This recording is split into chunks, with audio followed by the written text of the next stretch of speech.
Hi, I'm Dawn, and welcome to Channeling the Light. I'm answering some questions today that I've been getting. Um, One of the main questions was, how did an angel save your life? What happened? So I'm going to tell you guys that story. Um, First, thank you for being here, and I would love for you to follow and keep coming back, like this video, and leave me a comment. Let me know what your thoughts are on this experience. And if something like this has happened to you, please tell me, share. Let's all share, because this is a safe space, and you are so loved. And I'm so grateful that you're here. So I had an angel save my life for the first time. Gosh, I was in my very early 20s, and I had had surgery. I was out of work for about a month recovering. And when I went back to work, it just felt like strange. I remember that day being very chaotic and off. And it was kind of like just everything that could go wrong was going wrong. So I would drive to work, and every day before the surgery, I mean, for like a year, I would drive to work and I would come to this one particular intersection, and there was a stop sign before, I mean, not a stop sign, but a bus stop before the intersection. And this Metro bus would come, up the hill. We kind of always timed it, almost perfectly. I would see it coming, and I knew the bus was going to stop at the bus stop because there were people there to get picked up. And so I used to always make a left turn across traffic at that intersection. So I did this just forever, for so long. But then I was out of work for about a month. And my first day back to work, I remember that I was running late and there was just so much chaos happening. So I had gotten in the car, and just after the intersection where the accident happens, there's a post office, and I was going to the post office, and this was not even 1 minute from my house, like just down the street from my house. So I get in the car and I'm rushing. I put my stuff in the car, and I didn't put my seatbelt on. I got in the car and I'm driving, and it's just feeling wrong. It's just not even feeling flow. It's just feeling like no, no. But it's my first day back, and I'm just, brushing it off. I'm not listening to my intuition. So I approach the intersection, and I hear in my head, put your seatbelt on. And I didn't listen to it because I was getting out of the car in just seconds. I was getting out of the car. And the car comes to a stop at the light. The light is green. I see the Metro bus coming up the hill. And as I see it coming up the hill, I hear again, put on your seatbelt. And again, I ignore it. The next time I heard, put on your seatbelt, it wasn't in my voice. It was in someone else's voice in the car. And it sounded like it was coming from the back seat of the car. And it was more rushed and more forceful this time. And, it said, put on your seatbelt. Enough that I sort of like jumped, like, what? And I remember looking in the rear view mirror to look into the back seat of the car to make sure there was nobody in the car. And while this is happening, here comes the bus up the hill, and I'm getting ready to go. I remember getting ready to move my foot from the brake to the gas, and so loud, as if somebody was screaming at the top of their lungs, said, put on your seatbelt. So loud, and out loud I said, okay, I'm putting it on. And I just sort of like looked around like, okay, I'm doing it. And I reached, I put the seatbelt on, I clicked the seatbelt, I hit the gas, and the bus did not stop at the bus stop. Later, I found out they had moved the bus stop. And I don't remember why, if it was because of construction or just a move, but it was moved to just after the intersection. And I had a head-on collision, not head-on, but I mean, basically, with the Metro bus. I remember being hit and going onto the front of the bus and seeing in the windshield of the bus. Because I clearly remember the driver and the people, seeing the rows of people. And, came down. I don't know if I got run over by the bus or what happened, but I remember just being tumbled and jerked around, and we hit a median, and then another sort of like blockade that was there. And I remember everything coming to a stop, and I looked down, and as I did, there was no floorboard in the car. There was nothing in the car below my feet except asphalt. And I remember kind of looking around, and it was as if there was so much wreckage around me. Just so much wreckage. And it was like I was just sitting there in my seat that I was still belted to, that was just completely surrounded in wreckage. I had not a scratch, not a bruise, not a cut, not a bleed, not anything broken, just perfectly, totally fine.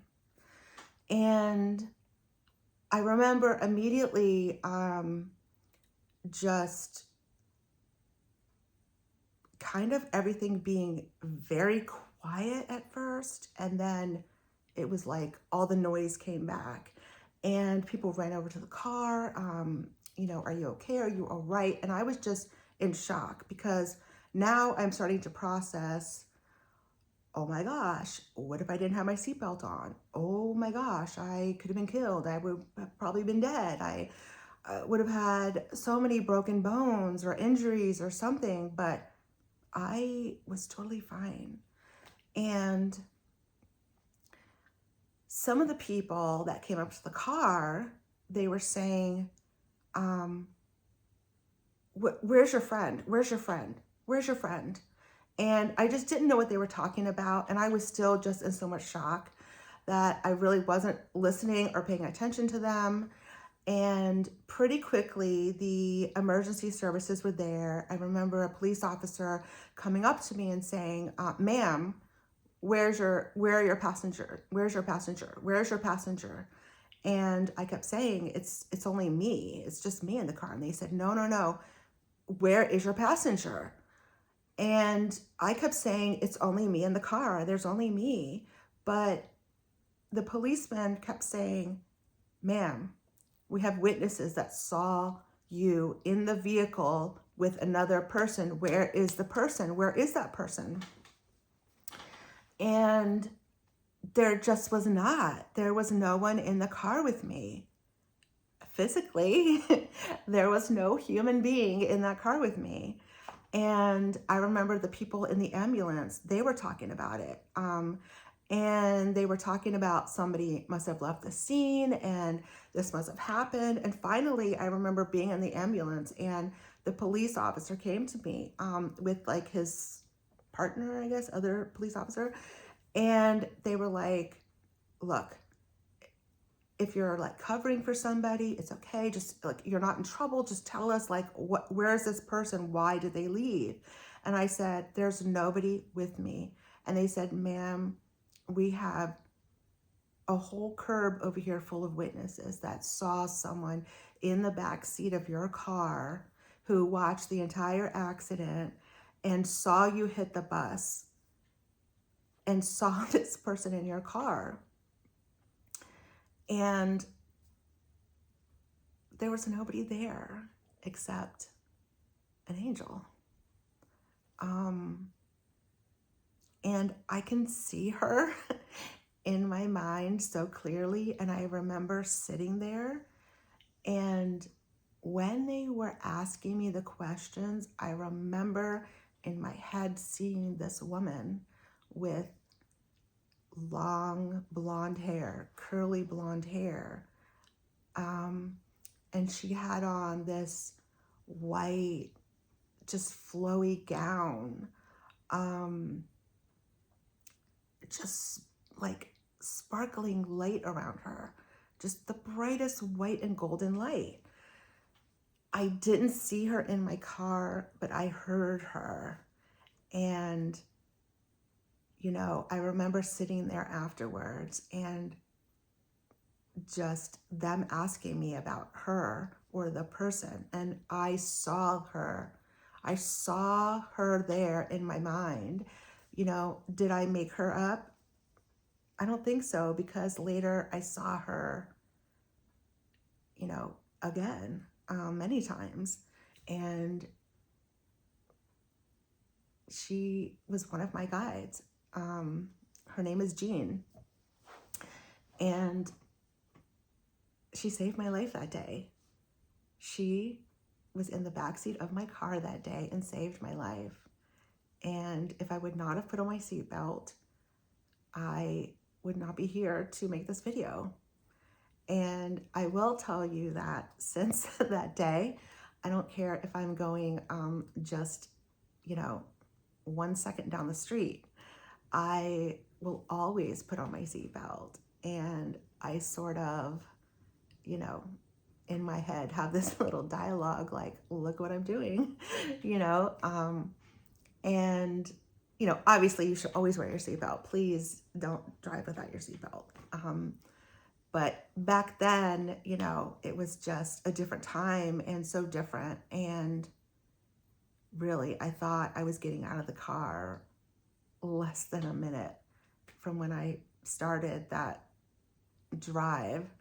So that's the story when Jean, the angel, saved my life, or my guide.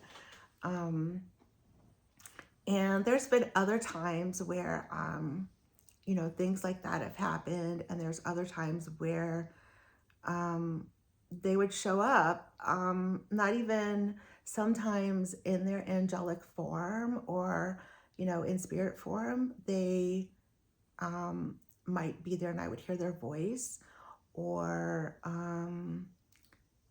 sometimes they would look human, but they would say something to me so that I would know it was Jean. Or at that time I had a guy named Chris, so it would either be Jean or Chris. But that's the story. And I will share many more stories like that with you. So leave me a comment. What do you think? Have you ever had an experience with your guide or an angel or something just fantastical that defies everything that you know? But it's just amazing and wonderful, and I would love to hear about it. So I hope that you like this video. Please subscribe to my channel, Channeling the Light. We're going to be channeling spirit and channeling source energy, and just, maybe doing some cards and doing some Reiki or source healing. I work a lot with Archangel Metatron, so we may do Archangel Metatron healings or do some Akashic Record stuff. So I hope that you have a great day. Please embrace the light and know that you are so loved by Source and by the universe, and you are just so amazing. I love you, and I'm so grateful for you. Thank you for taking the time to watch this, and enjoy the rest of your day.